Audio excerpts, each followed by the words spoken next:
Hey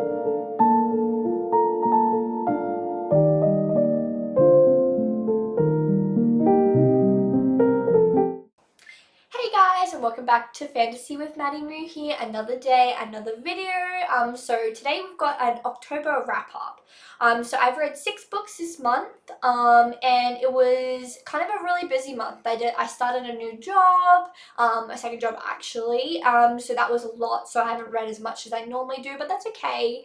We're getting into Christmas season now, so it's time for Christmas trees, Christmas tree decorations. So yeah, that's what we're going to be doing in the next few months.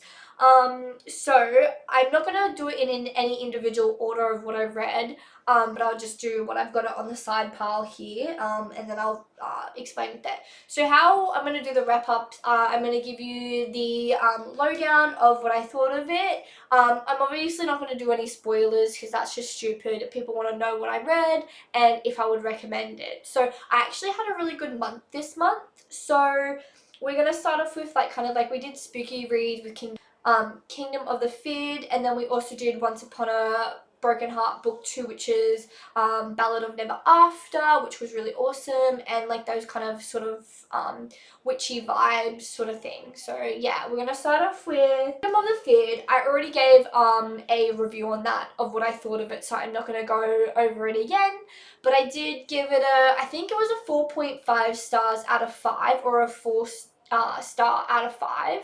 It up at the top of where I go into more detail of this book. I did really like it. It's definitely better than the first 2, but I still do love it. So there's that one. I won't go into more detail as I said, but I do recommend reading this series just for the sake of it, and it kind of gives you that spooky read. I feel like that's why. The Twisted Lies by Anna Hyung, I did give it a...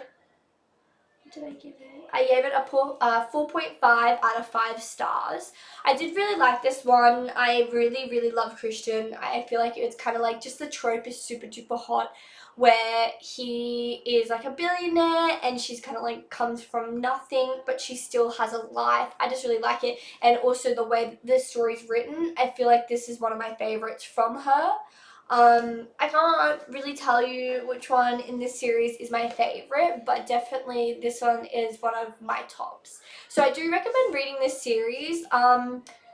Twisted Hate, I do love the frenemies to lovers trope, but it wasn't my favorite in the book, in the series. So definitely take my word as a grain of salt for that. Obviously people like different tropes and different characters. I do feel like I connected more to these characters, and I felt like the tension was there. Quick read. It's definitely a quick read that if you want to get through something quite quick, it's easy to read. It's not very fantasy based, like it's romance obviously.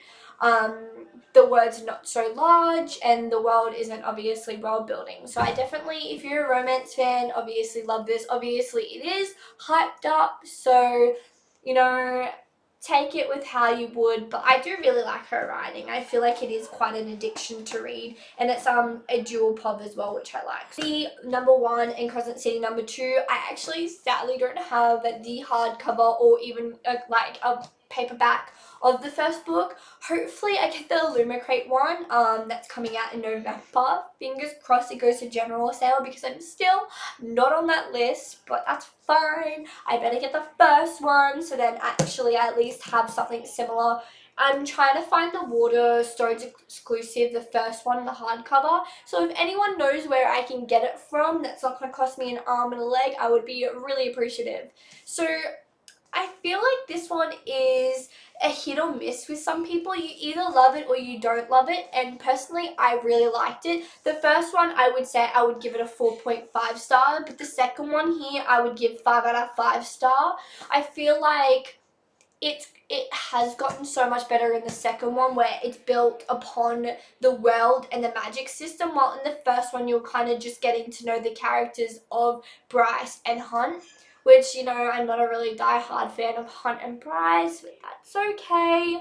I'm more of a, even though I don't really believe in incest, well, no one does, it's taboo, but I kind of wanted Rune and Bryce to be together, and the fact that the demon princes weren't really talked about in this book was so upsetting. I thought Sarah would kind of go for that trope, but I did hear that she actually said she was surprised that the demon princes were like loved and adored. So I think that that doesn't play a part on it. But obviously, this book I did like a readathon with me, and I'll pin up a top as well about what was like I thought and how I was like a thought process. So the first book I bawled, like I was crying majority of the end, like the last 200 pages, I was just crying.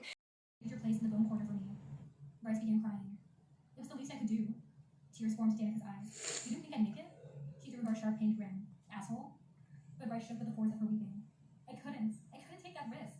Danica and Bryce's friendship was so beautiful, and then to come into this one and read about Danica and Bryce's relationship and how Bryce actually didn't really knew Danica, I thought that Danica was a shit friend. I feel like in the books that I've read, Danica's probably like the worst friend I've actually ever come across, and it's so sad to say that because I did cry for their friendship. Like it was so bittersweet in the first one, and then the second one kind of just shit on their friendship. Like I feel like it didn't even exist.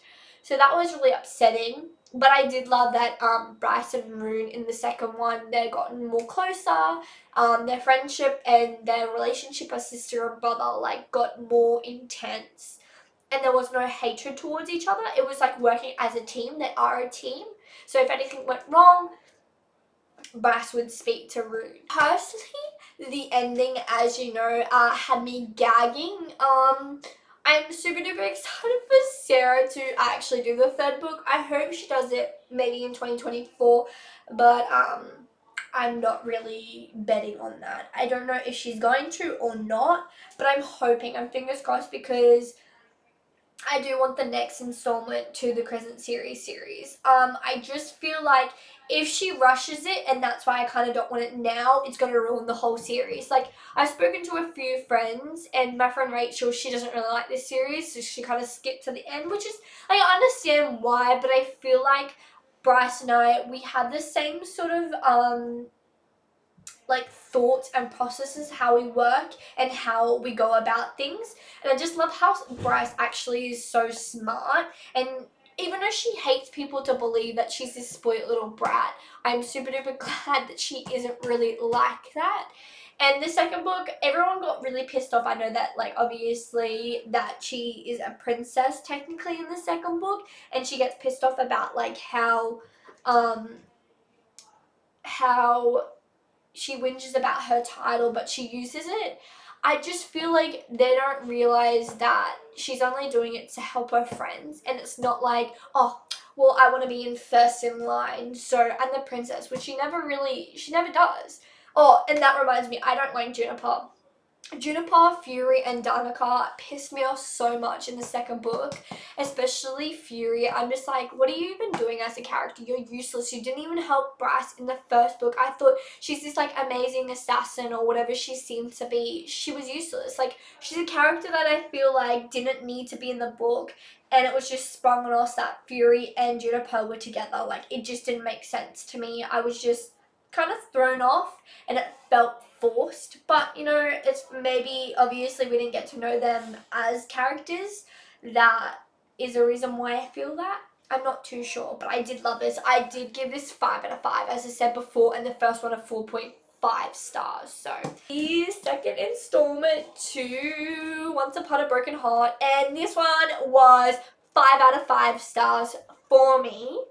I literally filmed myself 20 minutes after reading this book. I will insert the video of it. So it is, what date is it today? It is the 13th of October. It is 12:50 midnight. The Ballad of Never After by Stephanie Garber, and wow, that's all I can say, honestly. I am obsessed. I literally I cried. I had a like quick shower because I like literally cried because the ending of this book, is gut-wrenching, and I just feel like I'm in limbo at the moment, where I just feel like I don't even know what to say and what to do with my thoughts. It's just kind of interesting that like the first one was so amazing as well, and 100% that's a 5 out of 5 stars. This is a 5 out of 5 star book. Like, it is perfection from the characters, Jax, Evangeline, chef's kiss. Even chaos is like just chef's kiss. This storyline wasn't boring. It didn't feel like it didn't go anywhere. The character development between Evangeline and Jax was just perfect, and I just want him to have a happily ever after. But Stephanie, you keep playing with me, girl. I'm sick and tired of it. I just cannot deal. Like, honestly, the fact that I have to wait another year. First world problems, but oh my god. How could you do this to us? Honestly. Like, I just feel still so shocked, and it's been about 20 minutes since I actually finished the book. And the fact that I started this at 10 o'clock tonight, 10 o'clock, and I'm finished it. Like, that's how quick of a read it is. The way that Stephanie writes books is just hands down phenomenal. Her writing skills is like, just gets better.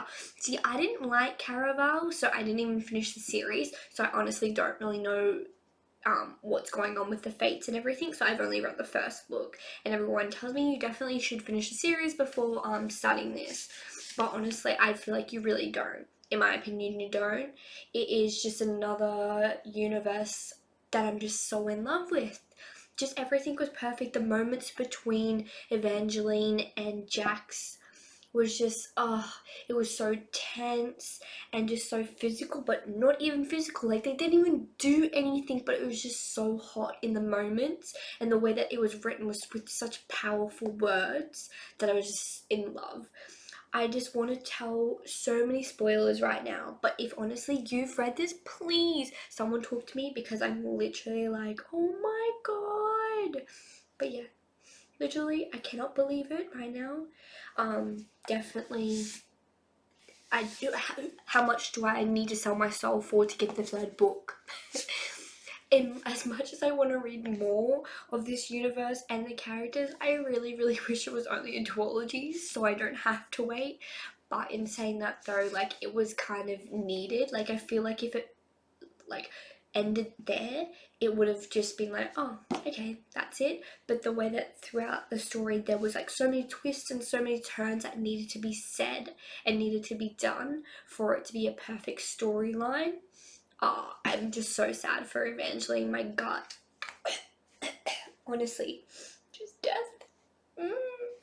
But yeah, definitely, if you're gonna pick any series from this wrap up, this one, honestly, I honestly will always recommend this. It's romance, it's fantasy, it's just perfect. I love it so much. Definitely The Ballad of Never After is my go-to. But yeah, more audiobook. I did finish The Bone Witch. I gave that a 4.5 out of 5 stars.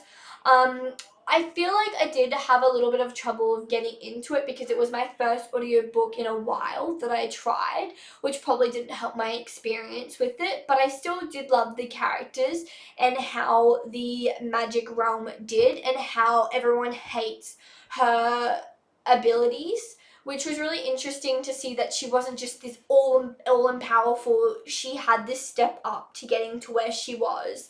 I feel like a lot of fantasies have issues with the main girls just instantly having amazing powers and they're phenomenal at the powers, while she actually built upon her abilities and explored it instead of being instantly good. So I did like that as well. The love interest was super cute. It was very fluffy. It's definitely a young adult. I wouldn't say anything like, I mean, an older person like in their 30s and 40s would probably like it in their 20s, but I feel like it's definitely for the more younger generation and readers personally, because there is no like more, I guess, mature like substances, I guess.